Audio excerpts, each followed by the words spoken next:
Howdy, folks. Welcome to So Bad It's Good. This is your pal Ryan, and this is your Tuesday episode. How was the start of your week? Man, it's the second day with it getting darker quicker, and I don't like it. I think I'm going to complain about this for 2 more weeks, and then I'll move on. I hope you had a great Monday. We have a great episode for you today. We're going to do some news stories up top, and then we have a fantastic interview with Gary Turner, who you might know as the Golden Bachelor, the first Golden Bachelor. He's my Golden Bachelor. I'm not a huge fan of Mel. Sorry, Mel. He has a new book that just came out called Golden Years, and I thought this was a fascinating read. This was painfully honest. There were so many things that I could really relate to, just in terms of losing somebody. Like I lost my mom, he had lost his wife, and I thought so much about my dad during watching his time on The Golden Bachelor and reading this book. And when you're with somebody so long, just how life completely changes after that. And then putting yourself on a reality show where you have 20 plus women that you are trying to take seriously in finding the next love of your life, that is a tall order. And I thought, I thought this was just a really honest look at that period of time, the Golden Bachelor. And then after cameras went down, what that was really like. I thought it was really interesting. So I hope you enjoy the interview as much as I enjoyed talking to him. I guess I want to start off with an apology to all of you. On Monday's Pop Culture Roundup with Sophie Ross, I got into a conversation with her about the new episode of The Kardashians on Hulu, where Kim brought up that she really believes the conspiracy theory that we never landed on the moon. And listen, I found out that a lot of people listened today because I got a lot of messages that we are boneheaded idiots. Now, I want to say that I agree. I am a boneheaded idiot. I don't think I've ever said otherwise. My whole point with this, and we'll get into how many times we actually did land on the moon. I didn't know the exact number, folks. I knew it was 1 at least. I mainly watched TV and film, fictional and reality television. So I heard from a lot of people that we were completely wrong, and we were, but my whole point was that Kim shouldn't be flippin' talking about conspiracy theories at all without any sort of knowledge. Now, here is the actual knowledge, is that we have been on the moon. There were 9 crewed missions to the moon. Don't say you didn't ever learn something here. Our first one was the Apollo 11 mission, July 1969, with Neil Armstrong and Buzz Aldrin, the first humans to walk on the moon. Kim Kardashian doesn't think that happened. And then Apollo 12 in November of 1969. Then Apollo 14 in February of 1971. We had Apollo 15 in July of 1971, Apollo 16 in April of 1972, and Apollo 17 in December of 1972. There were 9 total crewed missions, like I said, but 3 did not land. That was the Apollo 8, 10, and 13. And no humans have returned to the moon since Apollo 17 in 1972, though NASA's Artemis program aims to send astronauts back in the next few years. You may be asking, why did we stop going to the moon? And I guess it is a multi-answered question between money, politics, and shifting priorities. Now, the Apollo missions cost about $25 billion in the 1960s, which would be over $180 to $200 billion today. And then once the U.S. won the space race by landing on the moon in 1969, the public and political interest waned. We had the Vietnam War at the time, domestic programs and budget concerns, and the funding was cut for these projects, and NASA was interested in exploring other parts of space. So that's, hey guys, I love when I'm a boneheaded idiot about something, because then I get to learn why I'm a boneheaded idiot. And now I want a reality show about the NASA space program. I mean, I think it's a no-brainer. Are you kidding me? Okay, let's get to some pop culture news today. This is great. I love that this is kind of a family member. I don't know if that's for sure, but just by the last name. We want to congratulate actor Jonathan Bailey, who has just been named the Sexiest Man Alive of 2025 by People magazine. That's right, the star of Wicked, and remember, Wicked for Good comes out, I think, in a couple of weeks, so this is great synergy. We always pay attention to pop culture synergy. This is perfect, because everybody, you got to be talking about Wicked, right? So Jonathan Bailey has a full photo spread in this week's People magazine. I am going to tell people that I am related to him from here on out. But this is great. And also, he is the first openly gay man to be named People's Sexiest Man Alive. Hell yeah, brother. All right. So congratulations to Jonathan Bailey once again. You are representing all of the Baileys, and we are just so darn proud of you. Okay, we had big news today in that we got our first look, our first trailer at Vanderpump Rules Season 12. I don't know if we should really call it Season 12 since it's pretty much a reboot, but it is Season 12. Now, this premieres, like I told you, listen, like I said, I've said now 10 times in this episode that I'm a boneheaded idiot, but this boneheaded idiot is right a lot. I don't lead you astray. I usually wait till I tell you things, and what have I told you for the last month? That Vanderpump Rules will be premiering at the beginning of December, and now we have the official date, Tuesday, December 2nd at 9 p.m. Eastern Standard Time, and that is when we will get our first episode. If you go to BravoCon, they will be doing the premiere there, so if you're at BravoCon, you'll be able to watch that first episode a couple of weeks early. I'm excited for that. I do not have a screener for this yet, but I expect to get it in the next I would expect they give it to us in the next week and a half, so I will keep you posted on that. This is very serious news, you guys. I'm a journalist.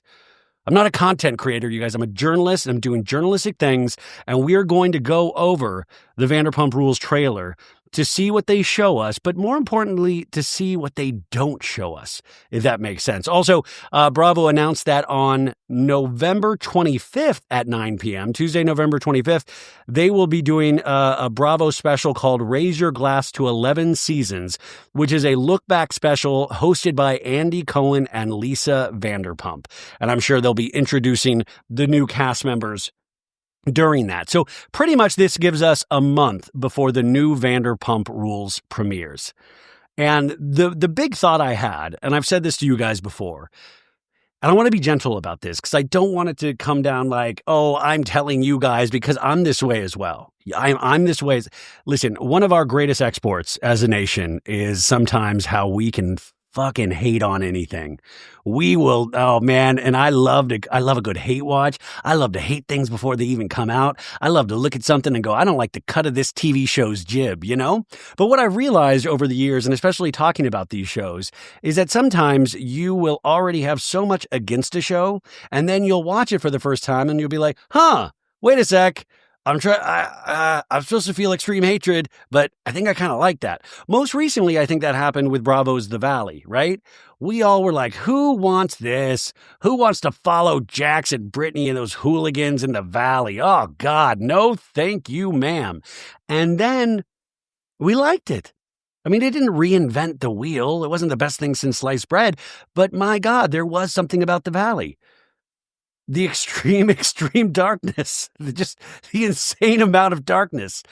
So I do want to always remind myself, because I saw so much, and I knew I would, is that this trailer got released. And once again, this trailer wasn't like, holy shit, it's not like the end of like a Transformers trailer or like the Independence Day trailer when the White House blows up and you're like, holy shit, they did that on film? There was not really any moments. I mean, I guess the big moment of this trailer was that they kept talking about a penis pump. Oh, if any family members of mine are listening, aren't you proud of me? I got to say penis pump in a podcast, but that seemed to be one of the big moments. And this show, as we talked about, has a lot stacked against it because you are dealing with 11 legendary seasons. A couple of those seasons are bad. But they still, we followed this cast. We really committed to this cast. I think one of my problems with any new reality show, and I talk about this all the time, is that as I get older, I'm so set in my ways. I don't want to learn new names. I don't want to meet new people. Are you kidding me? I'm fine with the people I know. no new friends. You know, you kind of get that bah humbug spirit. And so you see all these new people and you're like, oh God, it's like 10 new names that I have to, which once again, I will not rest. And by the way, if I, within the whenever I die, can somebody take up this cause for me? And the cause is for the first 3 to 4 episodes of any new reality show, can they make them have digital name tags? Because the technology is there. Like, you know, if we were seeing Jax for the first time, it would just have a little digital thing that said Jax. And it would just follow that character around. You could put it on their outfit. And that way, you can just be lost in the scene and not ever have to worry about, I don't know that dude's name. The guy with the guy that did the nose surgery 3 times, you know? I think it would be brilliant. I think it would take so much pressure. I always get, that's part of the reason why sometimes I get so much anxiety watching The Bachelor. Because the beginning, you're dealing with 25 new people. So that's one of the things that it already has stacked against it. The other thing that it has stacked against it is obviously the legendary show that it is. You are dealing with the history of Vanderpump Rules, one of the reality shows that truly still people rewatch to this day. New people start watching Vanderpump Rules all the time. It is part of, if not in the top 5 reality TV shows of all time. Remember, reality television shows, for all intents and purposes, is still a very new art form. I mean, at best, you could say 4.5 decades. If you go back to the 70s, there was a PBS reality series. They didn't call it a reality series because they didn't really know what they had. It was called An American Family.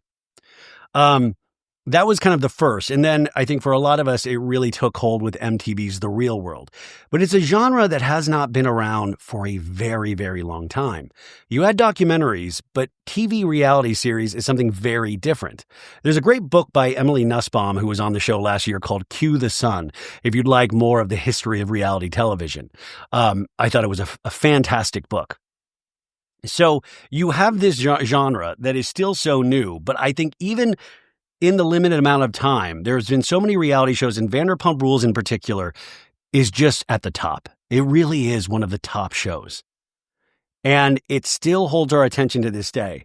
And we have so many good memories. And I think we also have so many good memories of our own lives while watching this show. You know, I can be like, oh, I remember what was going on in my life when I watched the opening to season 6. I remember exactly where I was. Oh, this was happening in my life. This was going on. Oh, I was going through a rough time. And I remember I really wanted to watch that episode because it was kind of my comfort episode. We all had memories like that, right? And so you have a bunch of new people. And I think the way Vanderpump Rules season 11 ended, it wasn't disastrous. It made sense that was the end in a way, but it was still very sad because it wasn't a feel-good ending. Because life sometimes is not feel good. It was the opposite of that.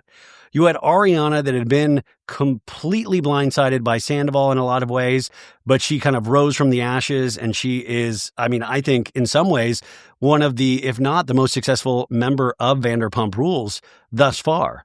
Aside from Lisa Vanderpump, of course.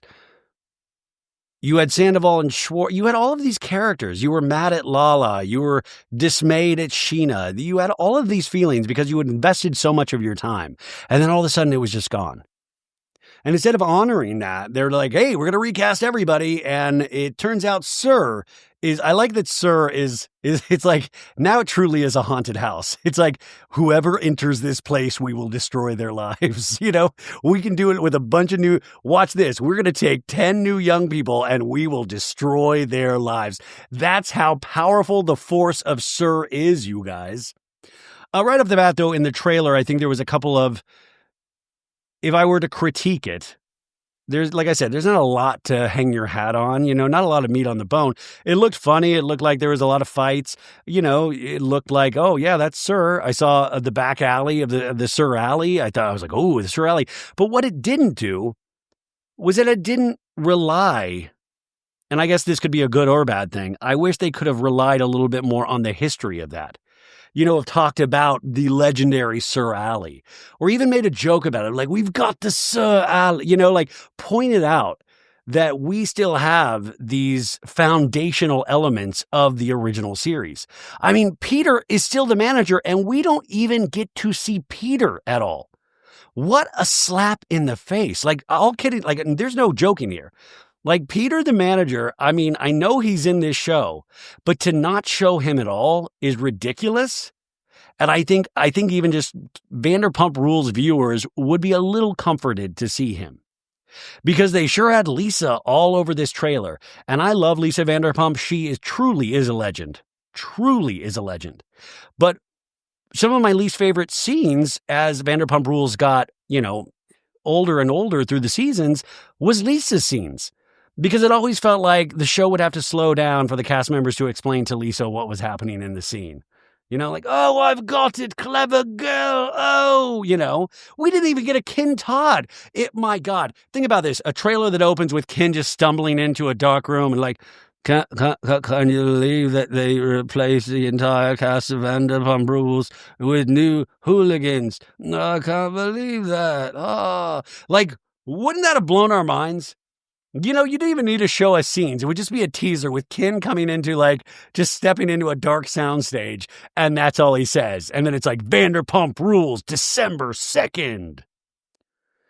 So Lisa's all over this thing, and it's like, okay, just please don't be all over the new show. But I have a feeling that Lisa, like a lot of celebrities, their ego is involved. Now, I think this is a very important series for Lisa because remember, she has one foot out the door on Bravo. She's got a nice little sweet Hulu deal with Vanderpump Villa, which is already filming or has filmed its third season. So she's kind of teetering between both worlds. And the reality is, if they called this show something different, it would probably have a better chance with the audience. But they're not going to do that. So if they're not going to do that, rely on some of the things that makes this show feel like ours. And so that's why you got to keep the theme song. You got to have Peter. You have limited Lisa. You got to have some throwbacks, right? And I'm sure the show will have those. It's just that the trailer had none of those, really. And if you want this cast to stand on its feet, in this next month, Bravo and the production company 32 Flavors, you guys got to work hard to get these cast members talking to podcasters. Doesn't even have to be me. Talk to podcasters, talk to media outlets, take them to BravoCon. I hope they're at BravoCon. You need to really invest in us giving a shit about these people. And the thing is, the other thing, no matter how good this season is, we're going to say we hate it pretty much the entire way through. So you got to give it 2 seasons to see if this thing has any legs. Vanderpump Rules really exploded, I believe, in its second and third season in terms of ratings. I mean, it was automatically a viewed show, but I think it really exploded in seasons 2 and season 3 in terms of how many eyeballs were on it. So you got to give that kind of same thing. But listen, I saw these guys and I was like, are these people hot? I can't tell if these people are hot or not. And as you get older, that kind of shifts too. So maybe you younger set that's listening to this, are these people hot? Because I couldn't tell. I was like, yeah, these are guys and these are girls, but are they hot? And then I just realized I'm still so locked into seeing Jax and Stassi and these people in their Vanderpump uniforms that this all seems so foreign. So you have to do everything. I mean, it's really a challenge as a production company in Bravo and I think it's a challenge that they should gladly accept is to show us why this is good. And I hope, and this is where you got to put faith in the people that have produced Vanderpump Rules since season 1, that they hopefully know what they're doing. I think that they've earned a little bit of trust from us, just a little bit. And hopefully they realize that this is such legendary intellectual property that they wouldn't waste it on just some half-ass people. That hopefully this crew has got the goods. But it's a long shot. Tom Sandoval always said that Vanderpump Rules was lightning in a bottle. And it's really hard to recreate lightning in a bottle. So let's go over this trailer and then we'll go over some of the characters and then we'll get to Gary Turner and you can skip and use the timestamp if you want to get to him right now, okay? Anyways, glad you're here. Okay, so let's go through this 2-minute and 40-second trailer. I'll try to make this an hour-long recap. No, so it opens up and it's a street and it's like kind of, you can tell it's like a wet street. And you see you see that there's a Sir Rules, like the logo of it shining in one of the puddles on the street. And Lisa Vanderpump says, Villa Blanca is where you take your wife. And Sir is where you take your mistress. So they're doing audio throwbacks of some of the most famous lines in Vanderpump Rules history, right? But this is not what I was talking about of like, lean into somebody like Peter being there. It's really hard when you are giving the most legendary lines from a show because it just makes you realize what you've lost. You want to show things like the alley and Peter, things that are still there, things that this show still has, if that makes sense. And then you have Stassi saying, I am the devil, and don't you forget it. And then Lala going, your man made out with my friend. And then we have Brittany going, Rotten Hill, shot, Rotten Hill. And then Dodie saying, at least tell me that you were sleeping with Ariana. And then Sandoval going, you go your way, dude, and I'll go my way, Ariana. And Ariana saying, I regret ever loving you. And that image is in like a pumptini glass that you see that image. So they had all of these iconic lines from Vanderpump Rules. And once again, man, you got to think about Sheena. None of Sheena's lines were in this. I mean, God, the Sheena disrespect just continues to go. I mean, they had Lala, they had Brittany, they had Ariana, Sandoval, Dodie. I mean, but no Sheena. They had Stassi, for the love of God. Stassi's not even on the network anymore. No Sheena. And then Lisa's voice, current day, pops up and goes, I used to say, Sir is where you take your mistress. And now it's probably where you meet her. And I was like, ooh, Lisa, are you saying that Sir is where you meet mistresses? Okay. Challenge accepted. And then we see a bunch of quick images of like people fighting. And it says, get ready to clock in. And then we see some lady coming out and saying, we're open out the Sir doors. And Lisa says, I've always said with my staff, give me anything, but don't give me boring. Yeah, by the way, where's Nicolane? Oh my God. If Lisa was like, Nicolane is here. He does the sexiest steampunk decorating in all of the counties. My God. Lisa comes in and goes, everybody, this is Angelica. And then this Angelica girl just falls in front of everybody. And then some girl says, I honestly work with idiots. And then some girl says, do you think aquamarine is a great name for this cocktail? And then a guy goes, is it gay at all? And the girl goes, we want it to be gay. And the guy goes, that's what I'm saying. It's not gay enough. And then some girl saying, Lisa, I have worked here for 2 years. This is my family. And they're all telling me they hate me. And then some other girl going, Natalie is really nice. And then she's crazy. And then this other girl behind the bar goes, do you just not like me? Like, just tell me. And then some guy with long hair says, we're able to work, party, have sex. And then we see some guy taking off his shirt, some Sir employee taking off his shirt. And then these two girls are talking. Oh, this is what I did love about the preview. This actually was a good throwback. All the cast seems like they live in shitty apartments. You know what I'm saying? Like, that was sometimes the most comforting thing, is to watch all these hooligans in shitty apartments. Remember Sandoval and Ariana's apartment, and, they couldn't have the microwave and the air conditioning going at the same time or the whole place would short circuit? I love that. In fact, I was hoping for season 11 that they just made them go back to shitty apartments and see see where they came from. But we have shitty apartments again, so at least it has that. Anyways, these two girls are speaking, and the girls go, I found a penis pump. And the girl's like, what? And then you see this girl telling Lisa in another scene, and she's like, a penis pump! Ken stumbles in, I can't believe you found my penis pump. I can't believe... Or he comes in and is like, has anybody seen a purple penis pump? I can't believe I lost it. And then some modelly guy, I don't know if he's the Jax, he's like, some athletes stretch, I pump. We all have a routine. And then this one hot bartender waitress girl says that she finds herself in relationships pretty quickly. She's talking to a guy in the Sur alleyway, and she's like, "Hey, I found your Hinge profile, and it says you believe in monogamy." And the guy goes, "That wasn't updated." And then the guy's talking to another guy, broing out, saying, "Part of why it's hard for me to commit, I get terrified about all the other chicks out there, man." And then some girl saying, "Shane is coming on to you again." And by the way, this scene takes place in Something About Her, Ariana and Katie Maloney's sandwich shop. So they did shoot in Something About Her. So that's nice. Then we see a bunch of people kissing, some guy talking about bro code, some girl saying that there was a boundary that was crossed with the way that you were texting him.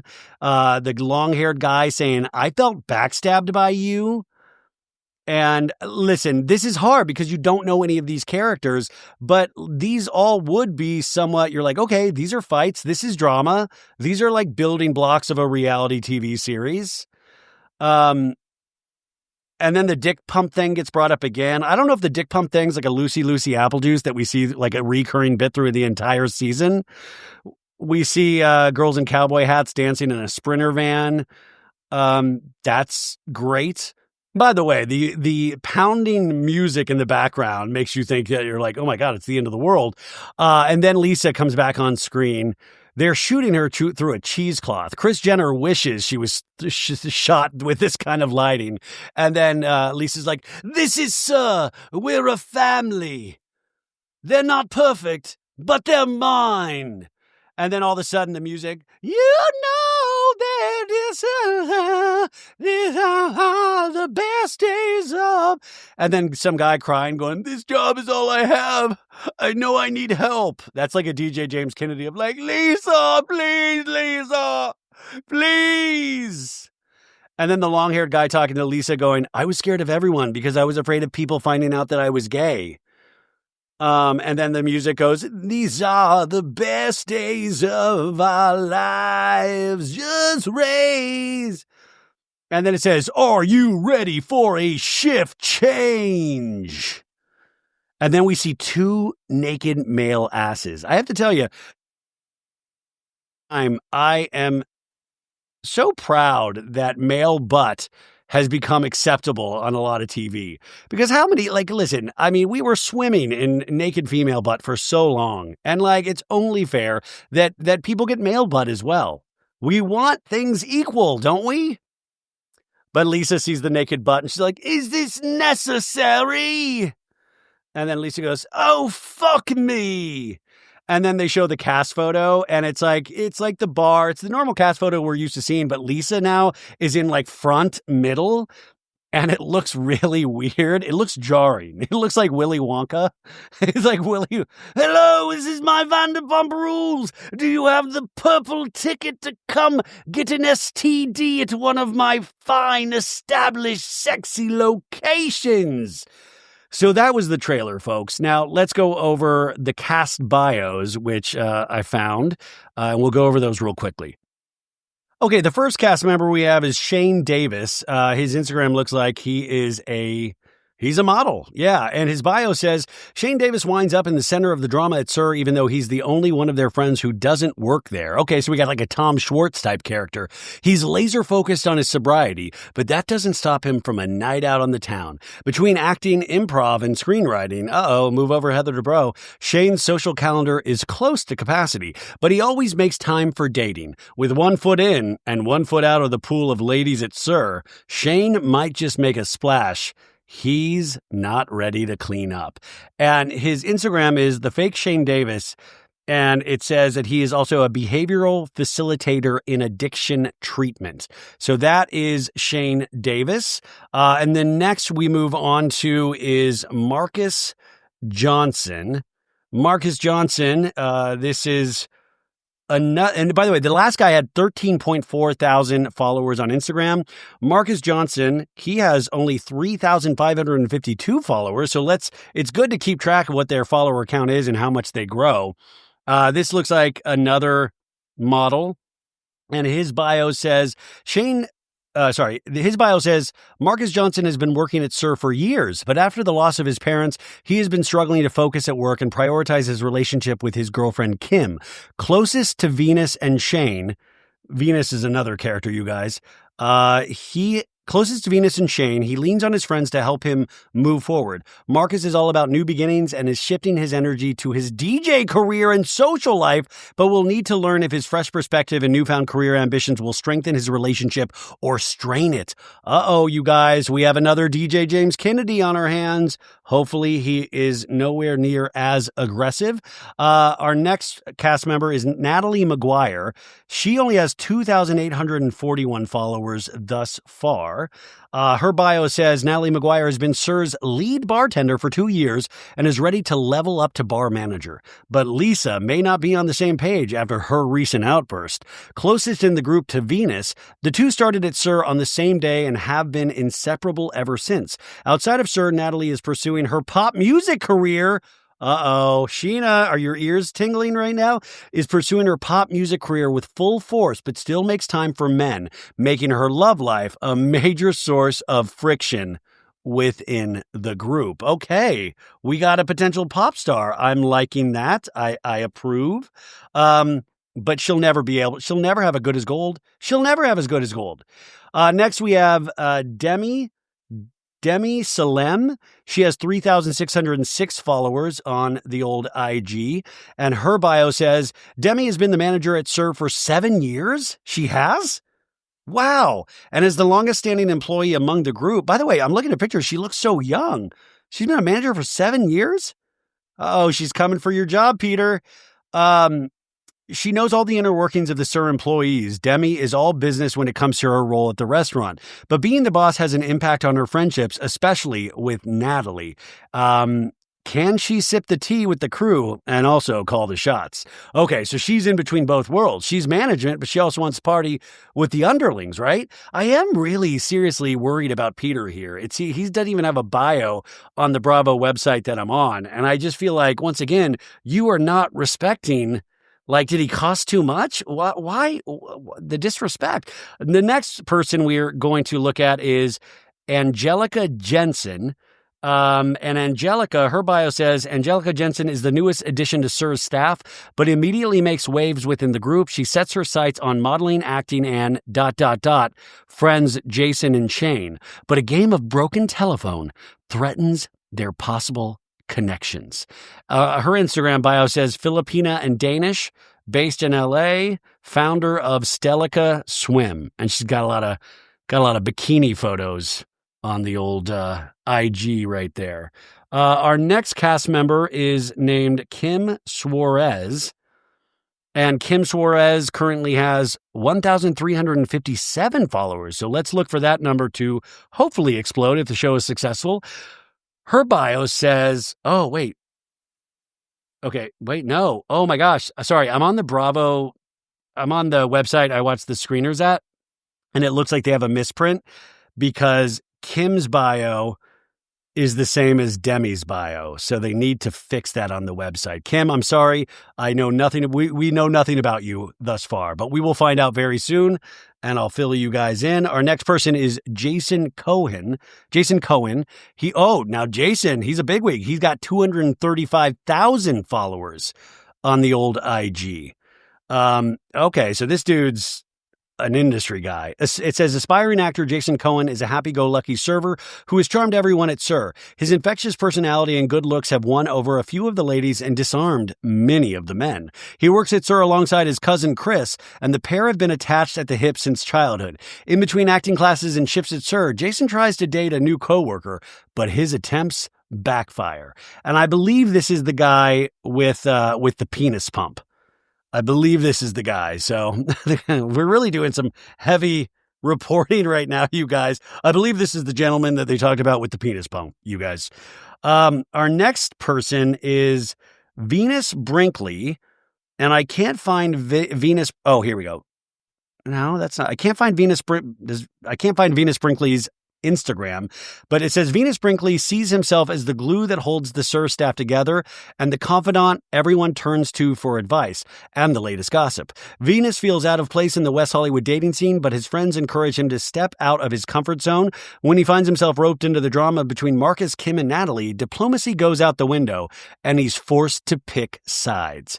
Okay, so I think that might be the long-haired gentleman that I was talking about. Our next cast member is Audrey Lingle. Audrey Lingle, her Instagram following is 2,519.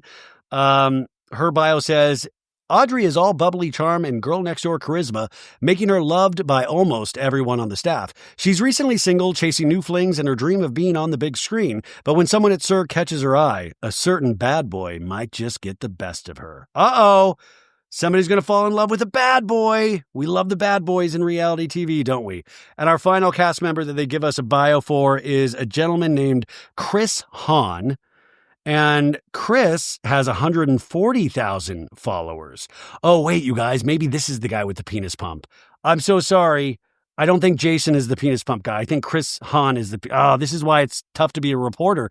I might be wrong. I've got to correct my story. It says Chris Hahn. Jason's cousin Chris Hahn is a bartender at SUR and has been living in Los Angeles for 3 years. He moved to the city with a dream of becoming an actor, but pivoted to pursue music and views SUR as a stepping stone to larger opportunities. Yeah, I don't think anybody sees SUR as like, well, this is the place I'm going to die. Single and mingling, Chris is looking for a partner and a long-term commitment. When Chris and Audrey start dating, discussions of a future trip cause complications. Oh, you guys. Okay, so that is the bios that we have, okay? We'll have a lot more information in the next month, but that is all of the news that we have about Vanderpump Rules Season 12, and now we get to our guest. I had such a really good conversation with him, and I hope you'll stick with it. And I hope you'll check out his book. Once again, it is called Golden Years by Gary Turner. It is out today. So go check this out. And here's my conversation with the Golden Bachelor himself, Gary Turner.